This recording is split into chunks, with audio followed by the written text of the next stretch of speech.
So we are continuing with our fractions unit, and with this video we're talking about how to divide fractions. And when we are talking about how to divide fractions, it is very, very similar to what we've been doing with multiplication. So you're first going to convert your mixed numbers, if there are any, into improper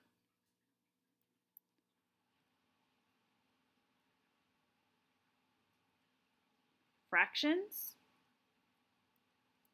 And that's what that magic C, where you go around and you multiply at the bottom and you add at the top. Then this is that extra step that we need to do.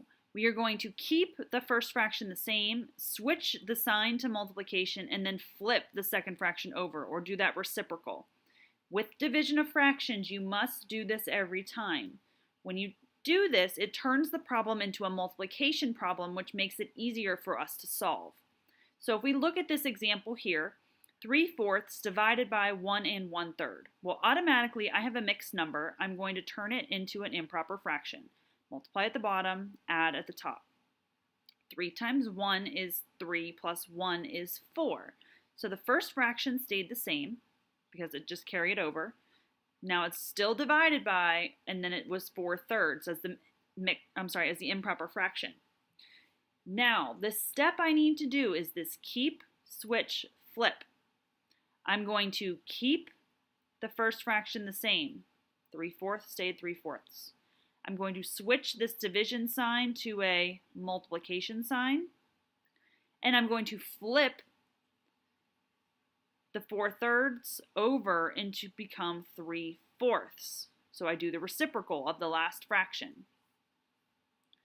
Now, then I have a multiplication problem. I'm just going to multiply across the top, multiply across the bottom. 3 times 3 is 9.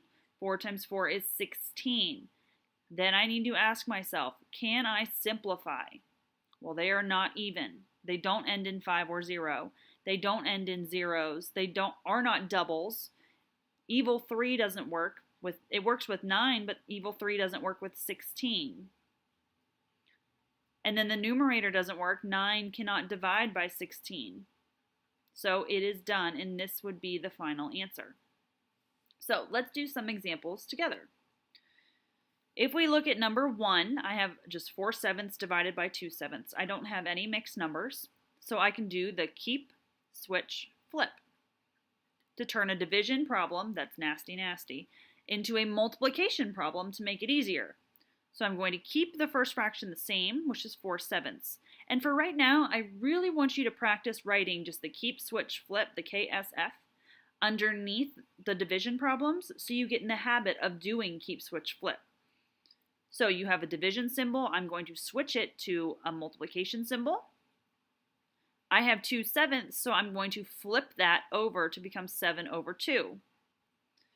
Then I'm going to multiply side to side. Remember that rhyme that we talked about last time was multiply, divide, side to side. And we're multiplying and dividing, so we have to go side to side. So 4 times 7 is 28. 7 times 2 is 14. Now, they are both even, so I can divide by 2. And I get 14 over 7. Now, the question for you is, could I do 14 divided by 7? Would that just give me a number? And it would. It would just give you a whole number of 2, which would be the final answer for this one. It doesn't have to be 2/1. If you saw here 28 divided by 14 would give you 2, that is fine too. You didn't need to do any of that extra simplifying. But the final answer for this one is 2. If we look at number 2, I have a fraction divided by a lonely whole number. Well, think, what do lonely whole numbers go over? 1. Now I have a division problem. I can't do that, so I'm going to do keep, switch, flip, and I'm going to make it into a nice multiplication problem. 3/5, so I'm going to keep that one, switch from division to multiplication, and then I'm going to flip 1/4. So I had 4/1, it became 1/4. Now we can go side to side. Really easy.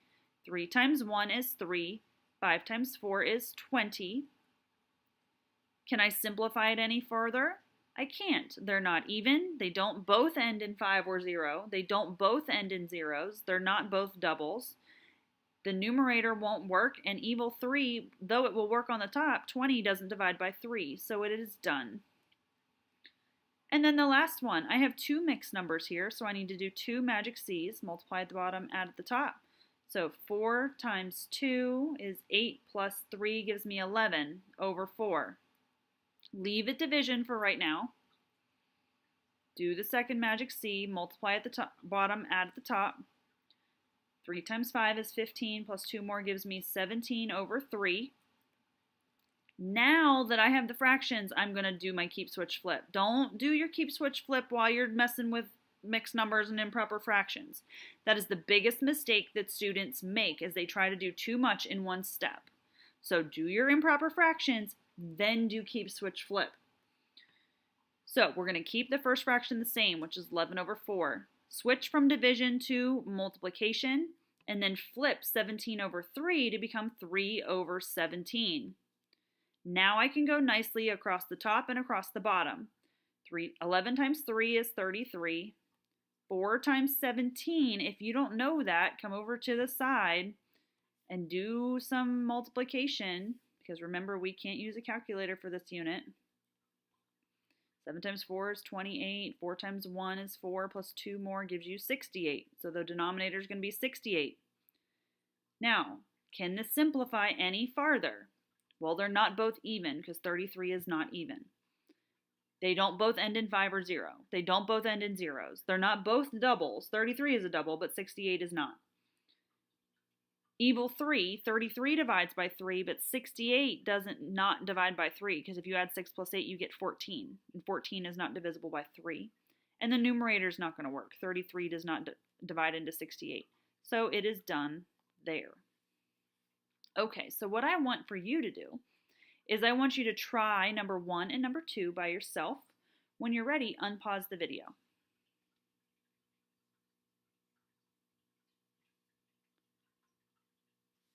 Okay, if we look at number 1 is just a straightforward division problem, so I don't need to do mixed number, improper fraction with the magic C, but I do still need to do keep, switch, flip, because it's nasty division and I want to turn it into easier multiplication. So I'm going to keep the first fraction, so 5/8, switch from division to multiplication, and then flip the second fraction over. So instead of 3/4, it becomes 4/3. Multiply across the top, multiply across the bottom. 5 times 4 is 20. 8 times 3 is 24. These are both even numbers, so I can divide by 2. 20 divided by 2 is 10. 24 divided by 2 is 12. These are both even again, so you can divide by 2. I'm left with 5 over 6 as my final answer. Now, if you saw here immediately that you could divide by 4, that's perfectly fine too, and you'll still end up with the same answer. But if you just saw that they were divisible by 2, that's perfectly fine as well. If you look at number 2, it's another just 2 straightforward fractions, so no magic C, but I do need to do keep, switch, flip because it's division. Keep the first fraction the same, so it's 2/3. Switch from division to multiplication and flip the second fraction over, so it becomes 7/3. Across the top, across the bottom, 2 times 7 is 14. 3 times 3 is 9. They're not both even. They don't both end in 5 or 0. They don't both end in zeros. They're not both doubles. The numerator won't work into the denominator. And evil 3 doesn't work because 4 plus 1 is 5, and 5 is not divisible by 3. So we're done right there, and you can leave it improper.